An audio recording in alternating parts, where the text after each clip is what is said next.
আসসালামু আলাইকুম বন্ধুরা, আশা করি সবাই ভালো আছেন। আজকে আমরা মালয়েশিয়ার কলিং ভিসার সর্বশেষ যে আপডেট সেটি নিয়ে আপনাদের সামনে কথা বলবো।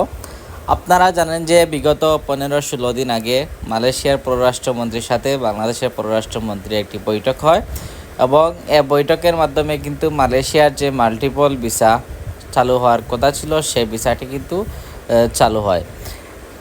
আমাদের দেশের প্রবাসী কল্যাণ মন্ত্রী ডক্টর আসিফ নজরুল সাহেব কিন্তু উনি এক ভিডিও বার্তায় বলেছেন যে মালয়েশিয়ার যে মাল্টিপল ভিসা, এতদিন কিন্তু মালয়েশিয়ার জন্য মাল্টিপল ভিসা চালু ছিল না বাংলাদেশিদের জন্য, কিন্তু বর্তমানে সিদ্ধান্ত হয়েছে যে বাংলাদেশিরা কিন্তু মাল্টিপল ভিসা মালয়েশিয়া এন্ট্রি করতে পারবেন। মাল্টিপল ভিসার মানে হলো আপনি একাধিকবার কিন্তু মালয়েশিয়া দেশে আসতে পারবেন, আবার মালয়েশিয়া যেতে পারবেন।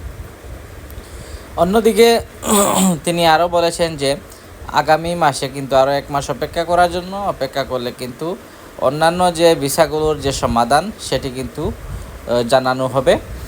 বর্তমানে আমরা মালয়েশিয়ার যে মালয়েশিয়ার যে পররাষ্ট্রমন্ত্রী যে মালয়েশিয়ার যে ওয়েবসাইট আছে সেই ওয়েবসাইটে কিন্তু আমরা চেক করে জানতে পারলাম যে মালয়েশিয়া বর্তমানে নেপাল, ইন্দোনেশিয়া, ভারত প্লাস অন্যান্য দেশের কিন্তু কলিং ভিসার বর্তমানে চালু রয়েছে, স্ট্যাটাস কিন্তু রানিং দেয়া। অন্যদিকে কিন্তু বাংলাদেশের সাথে কিন্তু আরও 4-5টি দেশ আছে, যে দেশের পাশে কিন্তু আপনার লেখা আছে বেরিসুন মানে হলো আপনার খুবই শীঘ্রই।